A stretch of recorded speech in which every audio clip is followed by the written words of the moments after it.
Hello Sai, Sai వినపడుతోందా?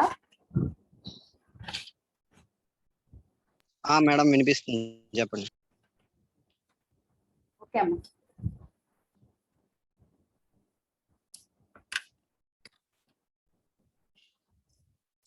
Right. So ఈరోజు differential manometer కి సంబంధించిన ప్రాబ్లమ్స్. డిఫరెన్షియల్ మానోమీటర్ సంబంధించిన ప్రాబ్లమ్ ఇక్కడ నేను ఒకటి ప్రాబ్లం రాశాను. ఈ ప్రాబ్లంలో a differential manometer is connected at 2 points. Differential manometer మనకు తెలిసిందే కదా, 2 ప్రెషర్ పాయింట్స్ ఉంటాయి. అంటే ఒకటి అట్మాస్ఫియర్ వదిలేస్తే సింపుల్ మానోమీటర్ కిందకి వస్తుంది, కానీ 2 ప్రెషర్ పాయింట్స్ ఉంటాయి కాబట్టి ఇది డిఫరెన్షియల్ మానోమీటర్ కిందకి వస్తుంది.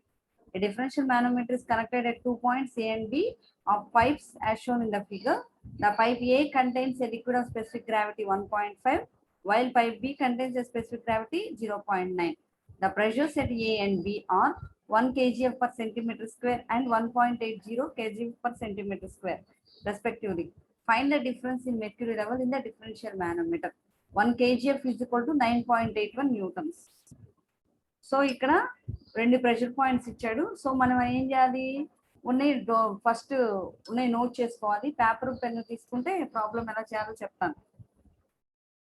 So specific gravity of liquid S1 ఇచ్చాడు, specific gravity of liquid B S2 ఇచ్చాడు. S1 is equal to 1.5, S2 is equal to 0.9. So specific gravity ఇచ్చాడు కాబట్టి మనం డెన్సిటీస్ కనుక్కుంటాం. ρ1 is equal to 1500 అవుతుంది, ρ2 is equal to 900 అవుతుంది. Next P of A is equal to pressure at A, అంటే pressure in the pipe A is equal to kgf per 1 kgf per centimeter square అని ఇచ్చాడు. So centimetre square ని metre square లోకి మార్చాలి, by ఉంది కాబట్టి 1 × 10⁴ kgf per meter square అవుతుంది. ఇది 1.80 × 10⁴ kgf per meter square respectively అవుతుంది. P1 P2 తర్వాత P of A P of B వచ్చింది. So left limb equations, right limb equations రాయాలి. లెఫ్ట్ లింబ్ వచ్చేసరికి నీకు ఇక్కడ నుంచి ఇక్కడికి లైట్ లిక్విడ్ కి 3 మీటర్స్, ఇక్కడ నుంచి ఇక్కడికి 2 మీటర్స్, ఇక్కడ నుంచి ఇక్కడికి హెచ్ ఇచ్చాడు. సో మూడిటికి రాయాల్సి వస్తాం. మూడిటికి రాయాల్సి వచ్చినప్పుడు ఫస్ట్ వన్ తీసుకుందాం. దీని P of A ఇచ్చాడు. సో ρ ఇంటూ ρ అంటే ఏంటి, ఫస్ట్ వన్ ρ ఎంత ఉంది 1500, లెఫ్ట్ లింబ్ ρ ఇంటూ 1500. ముందు హైట్స్ క్యాలిక్యులేట్ చేసుకుందాం. ఫస్ట్ లైట్ లిక్విడ్ ఒక హైట్ 3 + 2 5. సో ఇక్కడ వరకు ఏంటి ρgh, ρgh అంటే ఏంటి, h 5, 5 ఇంటూ g అంటే 9.81 ఇంటూ ρ అంటే 1500. So ρgh plus P of A pressure at A అంటే plus P of A plus ఇదిగో స్మాల్ ఉంది కదా, ఇది మళ్ళీ ρgh. ఇది left limb. Next right limb వచ్చేసరికి ఏంటి, సో లెఫ్ట్ లింబ్ యొక్క ఈక్వేషన్ ఏంటి, P of A plus P of A plus ρgh, ρgh1 plus ρgh. h1 అంటే ఏంటి 3 + 2 5. దాన్ని దేనికి యూజ్ చేయాలి, రైట్ లింబ్ యొక్క ఈక్వేషన్స్ కి ఈక్వేట్ చేయాలి. రైట్ లింబ్ ఈక్వేషన్ ఏంటి, రైట్ లింబ్ యొక్క ఈక్వేషన్ ఏంటి, రైట్ లింబ్ లో కూడా h ఉంటుంది, ఇక్కడ నుంచి ఇక్కడికి h ప్లస్ ఇక్కడ నుంచి ఇక్కడికి హైట్ 2. సో 2 + h అవుతుంది లైట్ లిక్విడ్ యొక్క హైట్. సో 2 + h అవుతుంది కాబట్టి ρgh, ρgh అంటే ఏంటి 900 into 9.81 into h + 2 plus PV, ρgh plus PV. So left limb యొక్క equation P of A plus ρgh1 plus ρgh which is equal to right limb యొక్క equation P of B plus ρgh, ρgh plus 2. ఇది right limb యొక్క equation. ఇవి రెండింటిని equate చేస్తే నీకు small h value తెలుస్తుంది. So small h is equal to 0.181 metres వస్తుంది. ఇదేంటి డిఫరెన్షియల్ మానోమీటర్ అంటే యూట్యూబ్ డిఫరెన్షియల్ మానోమీటర్. ఇక్కడ నెక్స్ట్ ప్రాబ్లంకి వచ్చేసరికి inverted U tube differential manometer. Inverted U tube differential manometer అంటే ఏంటి, మీకు అన్ని ప్లస్ల బదులు మైనస్ వస్తాయని చెప్పాను. So in the figure an inverted U-tube differential manometer is connected to 2 pipes A and B which convey water. The fluid in the manometer of oil specific gravity 0.8. Find the manometer liquid readings shown in the figure. Find the pressure difference between A and B. A and B మధ్యన pressure difference ఏంటో కనుక్కోండి అని అన్నాడు. ఇక్కడ మన ఏ కాలం pressure point A, pressure point B ఇచ్చాడు. యూట్యూబ్ ఇన్వర్స్ గా ఉంది, ఆయిల్ యొక్క స్పెసిఫిక్ గ్రావిటీ ఇచ్చాడు. సో ఇదంతా హైట్ 30 + 20 50 సెంటీమీటర్స్, ఇదంతా హైట్ ఇక్కడ నుంచి ఇక్కడికి 30 సెంటీమీటర్స్. ఇది ఎక్స్ఎక్స్ డేటా లైన్ తీసుకున్నాం కాబట్టి ఇక్కడ నుంచి ఇక్కడికి ఇక్కడ నుంచి ఇక్కడికి క్యాలిక్యులేట్ చేయాలి. క్యాలిక్యులేట్ చేసినప్పుడు ఏంటంటే specific gravity of oil is equal to 0.9. కాబట్టి వాటర్ తో మల్టిప్లై చేస్తే రో ఆఫ్ ఆయిల్ ఎంత వస్తుంది? 0.8 ఇంటూ 1000 800 వస్తుంది స్పెసిఫిక్ గ్రావిటీ. డెన్సిటీ వచ్చేసరికి 800 అవుతుంది. Difference in the oil of 2 limbs అంటే ఏంటి? అక్కడ యాక్చువల్ గా ఆయిల్ ఫస్ట్ ఇది ఎంత ఉంది? 30 ఉంది. ఇక్కడ ఇది 30 ఉంది, మొత్తం ఇది 20 ఉంది.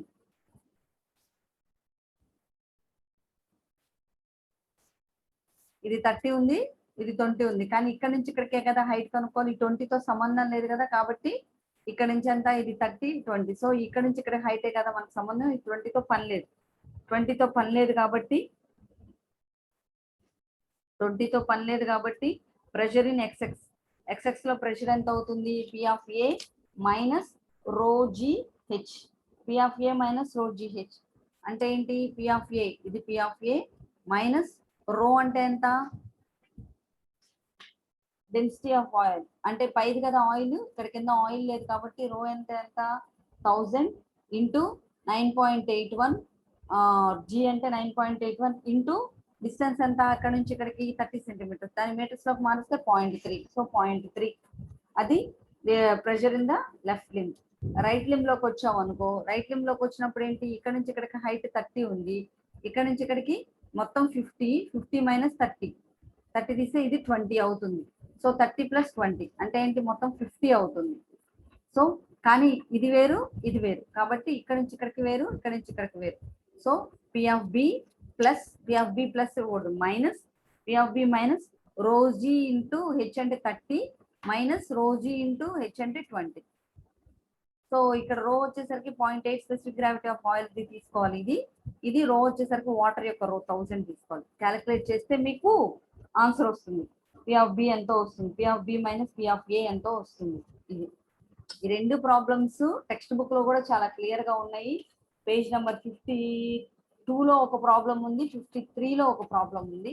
ఈ రెండు ప్రాబ్లమ్స్ ఆల్రెడీ నేను ఒకసారి సాల్వ్ చేసి చూడండి. రాకపోతే మేడం అని అడిగితే నెక్స్ట్ దాంట్లో నేను చెప్తాను. సో ఈ రెండు ప్రాబ్లమ్స్ అయిపోయిన తర్వాత పీపీటీ మీకు పంపిస్తాను. పీపీటీ మీరు ఒకసారి చూడండి. పాస్కల్స్ లాలో what is meant by Pascal's law అంటే in the 1600s the French scientist Blaise Pascal discovered a fact known as a Pascal's law. Blaise Pascal అనే అతను డిస్కవర్ చేసింది Pascal's law. So Pascal's principle is used for quantitatively relate the pressure at 2 points in an incompressible static liquid. Incompressible static fluid లో 2 points దగ్గర pressure ని గనక మనం calculate చేస్తే దాన్ని పాస్కల్స్ లా యొక్క ప్రెషర్ క్యాలిక్యులేట్ చేస్తే దాన్ని పాస్కల్స్ రిలేట్ చేస్తూ క్యాలిక్యులేట్ చేస్తే దాన్ని పాస్కల్స్ లా అని అంటాం. States that the pressure is transmitted undiminished in a closed static fluid. Pressure is transmitted అంటే ఒక క్లోజ్డ్ బాటిల్ కనుక ఉంటే ప్రెషర్ అన్డిమినిష్డ్ అంటే అన్డైమెన్షనిష్డ్ అంటే డైమెన్షన్ అనేది ఏమీ లేకుండా దాని యొక్క అంటే ఆ తీసుకున్న పాత్ర యొక్క డైమెన్షన్ బేస్ చేసుకుని ప్రెషర్ అనేది మూవ్ అవుతా ఉంటుంది. ఇక్కడ మీకు డయాగ్రామ్ కూడా చూపిస్తున్నాను. Through the application of Pascal's principle, a static liquid can be utilized to generate a large output force using a much similar input force, yielding important devices such as hydraulic press. So Pascal's law కి ఎక్కువగా example ఏం తీసుకుంటాం అంటే hydraulic press తీసుకుంటాం, which is used to generate pressure. So Pascal's law అంటే మీకు తెలిసిందే. Pascal's law అంటే P of x is equal to P of y is equal to P of z కనుక మనం డిరైవ్ చేస్తే దాన్ని పాస్కల్స్ లా అంటాం. సో ఎగో ఈక్వేషన్స్ లో మనం ఏం డిరైవ్ చేయాలి? P of x is equal to P of y is equal to P of z derive చేయాలి. అలా డిరైవ్ చేస్తే దాన్ని పాస్కల్స్ లా అంటారు. అంటే pressure at a point it's uniform in all directions. So దీని ఒక ఫ్లూయిడిక్ ఎలిమెంట్ తీసుకున్నాను. ఈ fluid element ABC triangle structure లో తీసుకున్నాను. వీటి AC మధ్య డిస్టెన్స్ అంటే x యాక్సిస్ కాబట్టి dx తీసుకున్నాను. AB మధ్య డిస్టెన్స్ y యాక్సిస్ కాబట్టి dy తీసుకున్నాను. నెక్స్ట్ ఇది z యాక్సిస్ కాబట్టి P of z తీసుకున్నాను. ఇక్కడ నుంచి ఇక్కడికి distance ds. So XYZ planes తీసాను. ఇక్కడ నుంచి ఇక్కడికి డిస్టెన్స్ dx. ఈ మధ్యలో థీటా యాంగిల్ ఇది డివై, తర్వాత ఇది P Y. So pressures at X direction లో ఉన్న ప్రెషర్ పి ఆఫ్ ఎక్స్ తీసుకున్నాను, వై డైరెక్షన్ లో ఉన్న ప్రెషర్ పి ఆఫ్ వై తీసుకున్నాను, జెడ్ డైరెక్షన్ లో ఉన్న ప్రెషర్ పి ఆఫ్ జెడ్ గా తీసుకున్నాను. ఇవి పాస్కల్స్ లా కి సంబంధించినవి.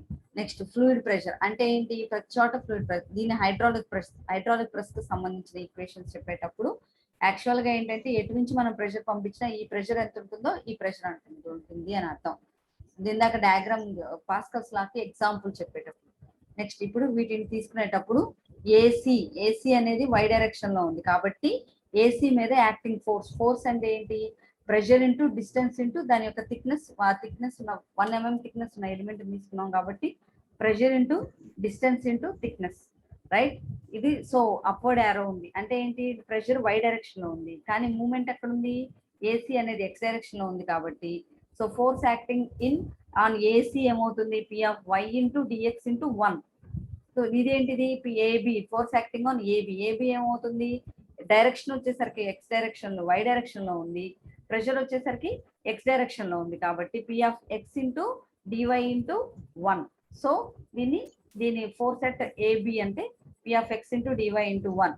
Next force at BC inclined గా జెడ్ డైరెక్షన్ లో ఉంది కాబట్టి and makes an angle theta కాబట్టి పి ఆఫ్ ఎస్ ఇంటూ ఇక్కడ నుంచి ఇక్కడికి డిస్టెన్స్ డిఎస్ కాబట్టి డయాగ్రామ్ లో డిఎక్స్ ఇచ్చాడు కానీ that nothing but DS.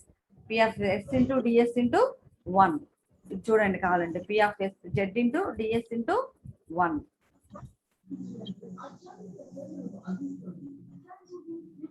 P of x dy into 1, P of y dx into 1, P of s into zs into 1. So now solving the equation, P of x into pressure acting in x direction on the face AB, P of y is equal to pressure acting in y direction over the face AC, P of z is equal to pressure acting in z direction over the face BC. Theta is equal to angle ABC. dx, dy, ds are fluid element dimensions. Rho and density. Let us analyze. Here the force acting on the fluid element ABC మీద force acting ని analyse చేసుకుంటా వచ్చాం. So f of AB is equal to P of x into dy into 1. F of AC is equal to P of y into dx into 1. F of BC is equal to P of z into ds into 1. So weight of the element so మనం forces act చేసేటప్పుడు ఒక element మీద రెండు forces act అవుతా ఉంటాయి. First force on the element, next weight కూడా act అవుతా ఉంటుంది.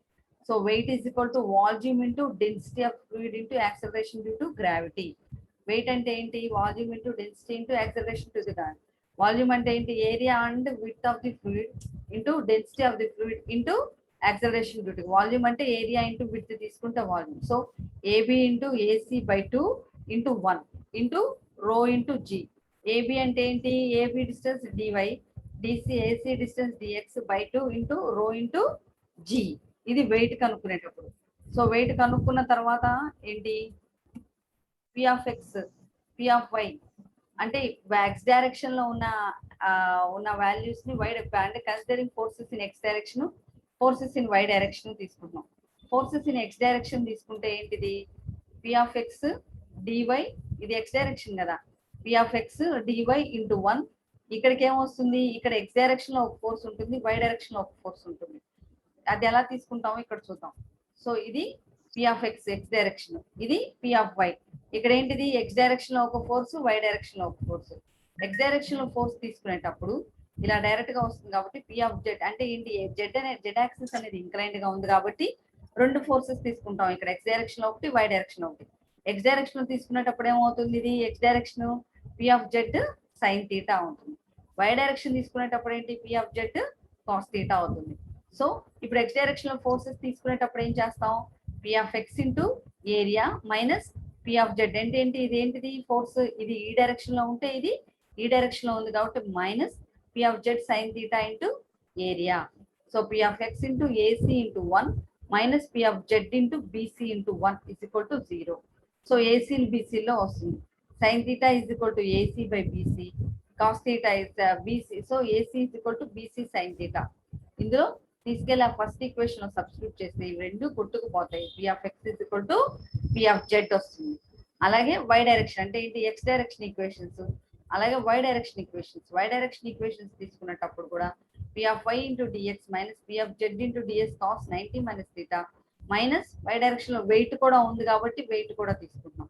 యాజ్ వెయిట్ ఈజ్ నెగ్లిజిబుల్ అంటే dy/dz/2 into rho into g is equal to 0. ఇది నెగ్లిజిబుల్ కాబట్టి దాన్ని తీసేసి మిగతా రెండు ఈక్వేషన్లు తీసుకుంటున్నాం. అంటే ఏంటి, p of y into dx minus p of z into ds sin theta is equal to 0.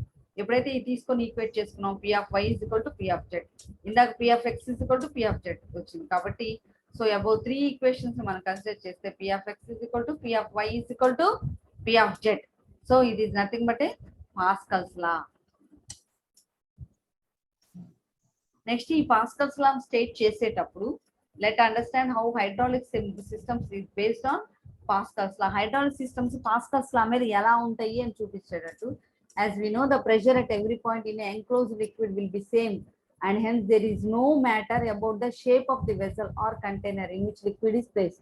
Shape of the vessel కానీ కంటైనర్ కానీ ఎందులో అయితే మనం లిక్విడ్ పెడుతున్నామో దాని గురించి సంబంధం లేదు. కాబట్టి in order to understand how hydraulic system depends upon Pascal's law, we will consider the following cases.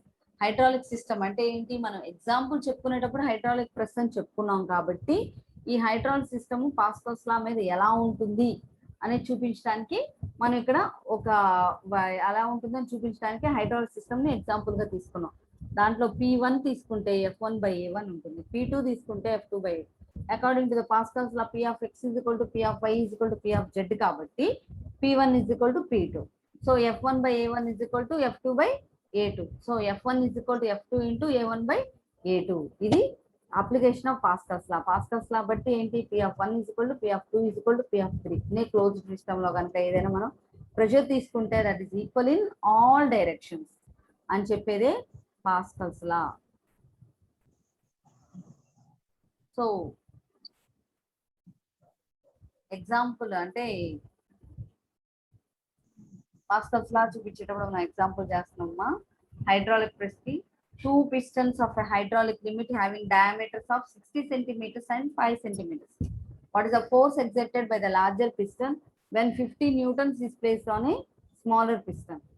Smaller piston మీద ప్లేస్ అవుతున్న ఫోర్స్ ఇచ్చాడు, మీకు లార్జర్ పిస్టన్ మీద ఉన్న ఫోర్స్ కనుక్కోబడ్డాడు.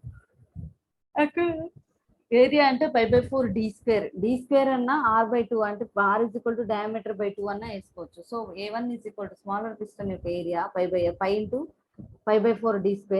కాబట్టి π/r² ఇచ్చాడు 5/2 విచ్ ఈస్ ఈక్వల్ టు ఎంత వస్తుంది. Next area of the larger piston π × 60/2 whole square. So దీని ఏరియా వస్తుంది. F1 ఈజ్ ఈక్వల్ టు ఇక్కడ మనం ఫార్ములా చెప్పుకున్నాం కదా, F1 is equal to F2 into A1/A2. అలాగే F1 is equal to F2 is equal to A2/A1 into F1. F1 నీకు తెలుసు, A2/A1 తెలుసు, అంటే మొత్తం ఆన్సర్ వస్తుంది. Next problem. A system of 2 tanks are connected by a skinny pipe and a system is sealed from outside.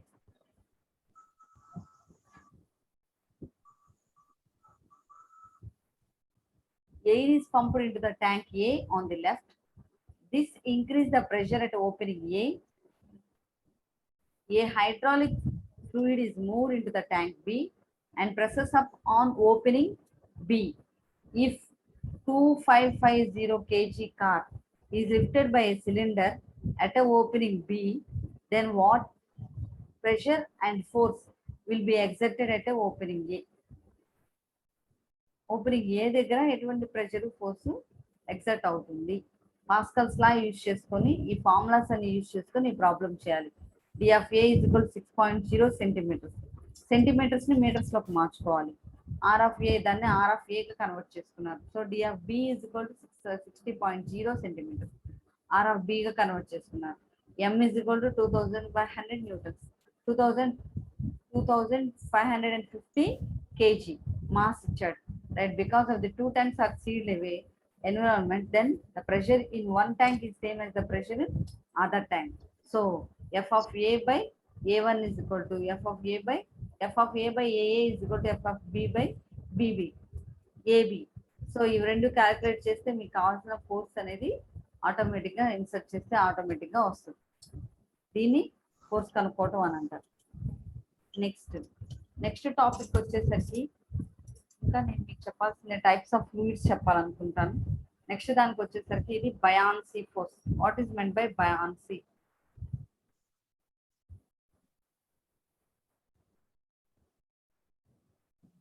What is meant by buoyancy? When a body is immersed in a fluid, there is tendency of the fluid to exert force on the submerged body. The upward force is same as the weight of the fluid displayed by the body is known as the force of buoyancy. దీని buoyancy అంటే లోపల కనుక ఒక బాడీని insert చేస్తే immersed in fluid, there is a tendency of fluid to exert force on the submerged body. ఈ submerge అయిన body మీద ఫోర్స్ అనేది ఎగ్జర్ట్ అవుతా ఉంటుంది. The upward force is same as the weight of the liquid fluid displaced by the body is known as force of buoyancy. Upward force అనేది ఎప్పుడైతే applicable అవుతుందో, ఎప్పుడు weight is displaced by the body, weight కనుక బాడీలోకి మనం displays చేసి upward force కనుక exert అవుతా ఉంటే దాన్ని ఏమంటారు? Buoyancy of body. దాన్ని ఏమంటారు? Buoyancy, known as force of buoyancy or buoyancy. Next buoyancy గురించి తెచ్చుకునేటప్పుడు బయాన్సీ, రొటేషన్ అండ్ స్టెబిలిటీ గురించి కూడా 3 మ్యాటర్స్ గురించి తెచ్చుకోవాలి. రొటేషన్ అంటే పై పైన పోవడం, బయాన్సీ అంటే ఫోర్స్ ఎగ్జర్ట్ చేస్తూ లిక్విడ్ ఫోర్స్ ఎగ్జర్ట్ చేస్తూ పైకి నెట్టడాన్ని బయాన్సీ అని అంటారు. సో దీన్ని బయాన్సీ అంటే ఏంటి? వెన్ స్టేషనరీ బాడీ, ఇది పైకి వచ్చేసరికి ఏంటంటే ఇది ఫ్లోటింగ్ బాడీ అని అంటాం, ఇది సబ్మర్జ్డ్ బాడీ అంటాం, ఇది సెయిలింగ్ బాడీ అని అంటాం. సో ఈ 3 బాడీస్ ఎందుకు పెట్టాను అని అంటే I want to show you the difference between dum. ఇది పైది ఫ్లోటింగ్ బాడీ అంటే సగం పైన ఉంటుంది, సగం కింద ఉంటుంది. కింద ఏంటి? సబ్మర్జ్డ్ బాడీ, సబ్మర్జ్ అయ్యి ఒక చోట మెదరకుండా నిలబడి ఉంటుంది. సో దీన్ని ఏమంటాం? సెయిలింగ్ బాడీ అని అంటాం. ఇలాంటి బాడీస్ కనుక అయితే అడుగుకి వెళ్ళిపోయి నిలబడిపోతాయి. When a stationary body is completely submerged in a fluid or floating partially submerged, the result is known as the result of fluid force on the body is a buoyancy force. Results of fluid force ఏమంటాం? buoyancy force అంటాం. The net upward force results because net upward force అప్పుడు ఎప్పుడైతే మనం force పై నుంచి apply చేసామో కింద నుంచి force అనేది పైకి వస్తూ ఉంటుంది. The net upward force results because buoyancy force has a magnitude equal to the weight of the fluid displaced by the body. ఈ నెట్ అప్వర్డ్ ఫోర్స్ అంటే ఏంటి? ఎప్పుడైతే మనం ఒక డస్ట్ అని ఫ్లాట్ పై పెట్టి కింద దించుతున్నాం, పైకి ఆటోమేటిక్ గా రివర్స్ గా మనకి ఒక ఫోర్స్ అనేది వస్తూ ఉంటుంది. ఆ ఫోర్స్ కి కారణం ఏంటి అని అంటే the magnitude equal to the body weight of the fluid. Body weight of fluid యొక్క మ్యాగ్నిట్యూడ్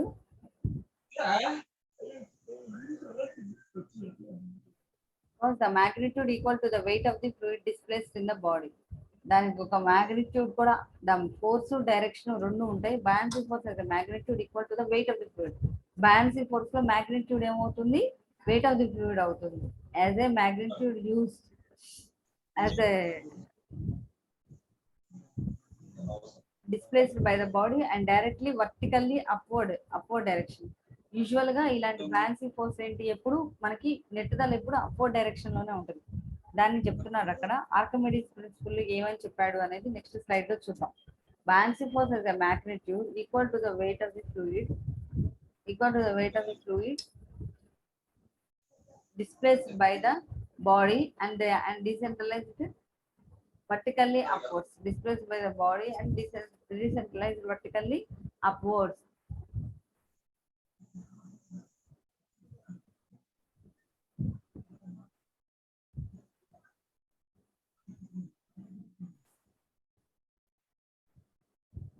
సో నెక్స్ట్ ఇంకొక డయాగ్రామ్ చూద్దాం. Positive, negative and neutral buoyancy. Negative buoyancy అంటే ఏంటి అంటే ఇక్కడ ఎఫ్బి, ఎఫ్జి రెండు ఫోర్సులు తీసుకుంటే, జి అంటే gravity, FG is the weight of the body, FB is the buoyancy force. So ఇది డౌన్ కి లాగుతుంటే ఇది పైకి లాగుతా ఉంటుంది, దీన్ని నెగిటివ్ ఫోర్స్ అంటారు. ఇక్కడ FB is less than FG అంటే ఎఫ్బి అంటే ఏంటి? బాడీ యొక్క ఫోర్స్ గ్రావిటేషనల్ ఫోర్స్ కంటే తక్కువ ఉంటే దాన్ని నెగిటివ్ ఫోర్స్ అని అంటారు, నెగిటివ్ బయాన్సీ అని అంటారు. పాజిటివ్ బయాన్సీ అంటే ఏంటి? FG is greater than FG, it must be greater than FB అంటే FB is greater than FG. So this is the positive case. ఇలా ఉంటే ఇమ్యూనిటీ పవర్ బాగా ఉన్నట్టు. బయాన్సీ ఫోర్స్ అంటే న్యూట్రల్ బయాన్సీ అంటే ఏంటి? FB is equal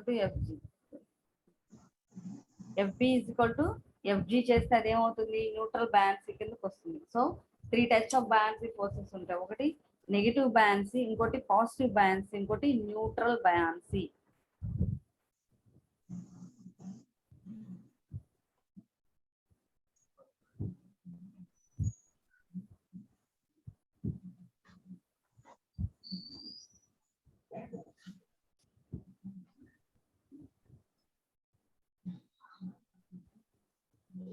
so floating bodies కూడా ఉన్నాయి. Condition of equilibrium of floating and submerged bodies. Submerged bodies యొక్క కండిషన్ ఏంటి, ఫ్లోటింగ్ బాడీ యొక్క కండిషన్ ఏంటి. సో ఇవి 3 సర్ఫేసెస్ చూపించాను. ఒకటేంటి నిటారుగా ఉంది, ఫ్లోట్ అయిన తర్వాత అంటే వాటర్ లోపలికి వెళ్ళిపోయిన తర్వాత, ఒకటేమో నిటారుగానే ఉంది, ఇంకోటి కొంచెం ఇంక్లైన్ ఉంది, ఇంకా మూడోది ఇంకా ఇంక్లైన్ ఉంది. సో ఏ అంటే ఏంటి, స్టేబుల్ ఈక్విలిబ్రియం. స్టేబుల్ ఈక్విలిబ్రియం కనుక అంటే when W is equal to F of B, F of B కి కనుక W ఈక్వల్ అయితే and point B is above G, అంటే B అనే పాయింట్ G కంటే ఎక్కువగా ఉంటే, అంటే ఏంటి, G అంటే ఏంటి, గ్రావిటీ, B అంటే ఏంటి, బాడీ యొక్క ఫోర్స్. సో B అనే పాయింట్ G కంటే ఎక్కువగా ఉంటే న్యూట్రల్ ఈక్విలిబ్రియం అని అంటారు. అంటే విషయం అంతా న్యూట్రల్ గానే ఉంది అని అంటాం. Next unstable equilibrium. Stable equilibrium లో ఏంటి, బి అనే పాయింట్ జి కంటే ఎక్కువ ఉంది, unstable equilibrium. When W is equal to F of B, the B is below G. B అనేది బిలో జి, జి కంటే తక్కువ, జి కంటే కిందకు ఉంటుంది B. B is below G, that is called as unstable equilibrium. Stability లేనప్పుడు ఏంటి, B అనే point G కంటే కిందకు ఉంటుంది. Neutral equilibrium when W is equal to F of B, W is equal to F of B అన్నప్పుడు and B and G are the same point, అంటే BG రెండు ఒకటే పాయింట్ దగ్గర ఉంటే దాన్ని న్యూట్రల్ ఈక్విలిబ్రియం అంటారు. So stability of the submerged body. ఈ stability of submerged బాడీలో 3 రకాలు ఉన్నాయి. ఒకటి పైన ఉంది, రెండోది మధ్యలో ఉంది. సో ఈ డబ్ల్యూలో ఇందులో బి అండ్ జి, అంటే బి అంటే ఫోర్స్ ఆఫ్ బయాన్సీ, జి అంటే గ్రావిటీ. ఈ బీజీని బేస్ చేసుకొని అది ఫ్లోటింగ్ బాడీయా, లేకపోతే స్టేబుల్ బాడీయా, అన్స్టేబుల్ బాడీయా, న్యూట్రల్ బాడీయా అని చెప్పని బి అనే షేప్, బి అండ్ జి యొక్క ప్లేసింగ్ విధానాన్ని బట్టి మనం చెప్తా ఉంటాం.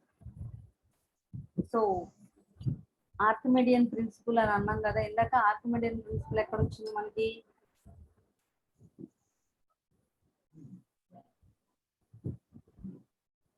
బయాన్సీ, ఫ్లోటేషన్ అండ్ స్టేబుల్ లో ఆర్కిమిడియన్ ప్రిన్సిపల్ అని వచ్చింది. సో ఇప్పుడు ఆర్కిమిడియన్ ప్రిన్సిపల్ అంటే ఏంటో చూద్దాం.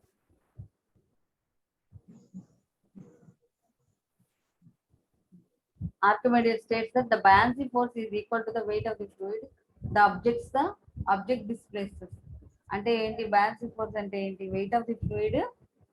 Buoyancy force is equal to the weight of the fluid the object displaces. Object displace చేసినప్పుడు buoyancy force కనుక weight కి సమానం అయితే దాన్ని ఆర్కిమిడియన్ ప్రిన్సిపల్ అని అంటారు. ఇక్కడ కనుక మనం ఎగ్జాంపుల్ చూస్తే 1 centimeter cube of steel weighs more than 1 centimeter cube of water. It displaces, so it sinks. 1 centimeter cube of ice less weight than, so it is pushed. ఒక 1 centimeter cube of steel weighs more than 1 centimeter cube of water. ఒక water 1 centimeter cube of water కంటే 1 centimeter cube of steel ఎక్కువ weight ఉంటుంది. Displaces, so it sinks. Displaces correctly of water, it displaces, so it sinks. కాబట్టి ఏంటి, అది shrink అవుతా ఉంటది. 1 centimeter cube of ice weight less than, so it is pushed up. So 1 centimeter cube of ice కనుక less గా ఉంటుంది కాబట్టి దాన్ని పైకి పంపించగలం. 1 centimeter cube of వాటర్ కనుక 1 centimeter cube of వాటర్ అంటే ఏంటి, అది ఎక్కువగా ఉంటుంది కాబట్టి అది ఆటోమేటిక్ గా కిందకి పుష్ చేయగలం. దీన్ని ఆర్కిమిడిస్ ప్రిన్సిపల్ అని అంటారు. Newton's third law, an object can push back with no more force than it can push. The object can push back. An object can push back with no more force than it can push. అంటే ఏంటి, automatic గా ఒక dust అనేది తీసుకెళ్ళి ఒక water లో వేస్తే automatic గా చిన్నగా అది ఇంకిపోతా ఉంటుంది. యూజువల్ గా పైకి చాలా తక్కువగా వస్తూ ఉంటుంది. సో దాని న్యూటన్స్ థర్డ్ లో దాన్ని ఎక్స్ప్లెయిన్ చేశాడు. an object can push back with no more force than it can push. ఎక్కువ ఫోర్స్ లేకుండా it can push అనేది చెప్తున్నాడు.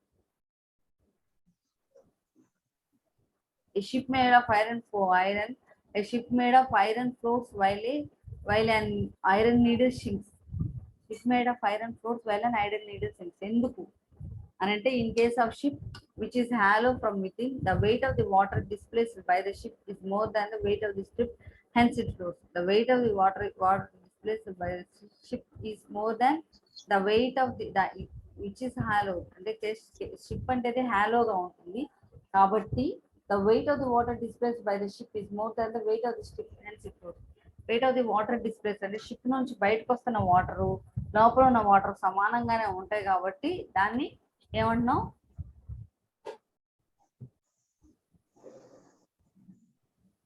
అది ఫ్లోట్ అవుతుంది అని చెప్తున్నాం. In case of iron nail which is compact the weight of the water displace by it must less than the over weight. అంటే ఏంటి, దీంట్లో వచ్చిన nail weight of the water ఎందుకు కిందకెళ్ళి అతుక్కుపోతుంది, కారణం ఏంటి అంటే weight of the water displace by it is much less than the own weight. అంటే ఏంటి, వాటర్ యొక్క వెయిట్ కంటే నెయిల్ యొక్క వెయిట్ ఎక్కువ కాబట్టి అది కిందకెళ్ళి సబ్మర్జ్డ్ కండిషన్ లో ఉంది.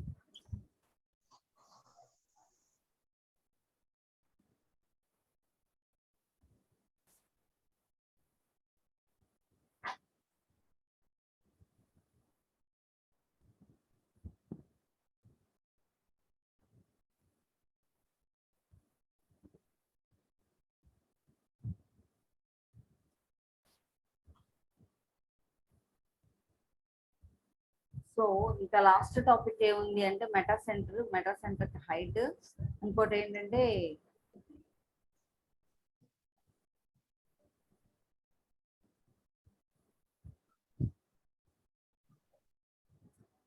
Types of fluids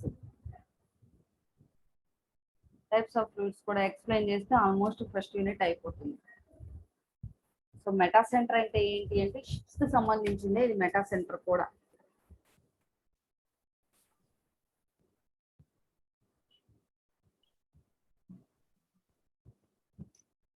so meta centre గురించి విత్ డెరివేషన్ నెక్స్ట్ క్లాస్ లో ఎక్స్ప్లెయిన్ చేస్తాను.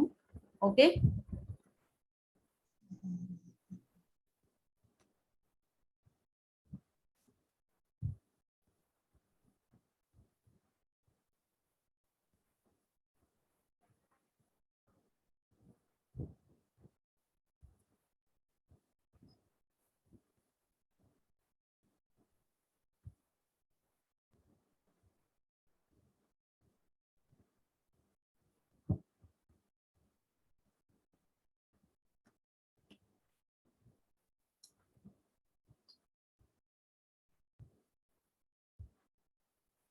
Okay class end by here today. Metacentric height యొక్క డెరివేషన్ రేపు చెప్తాను క్లియర్ గా. కానీ నేను ఇలా ప్రాబ్లమ్స్ చెప్పేటప్పుడు డెరివేషన్స్ చెప్పేటప్పుడు మీరు బుక్స్ తీసుకోవడం మంచిది. ఇంకొక 2 స్లైడ్స్ తయారు చేస్తే టైప్స్ ఆఫ్ ఫ్లూయిడ్స్ కూడా తయారు చేస్తే ఈ స్లైడ్ మొత్తం అయిపోతుంది. అప్పుడు నేను గ్రూప్ లో పెడతాను ఇది. So you can have a check.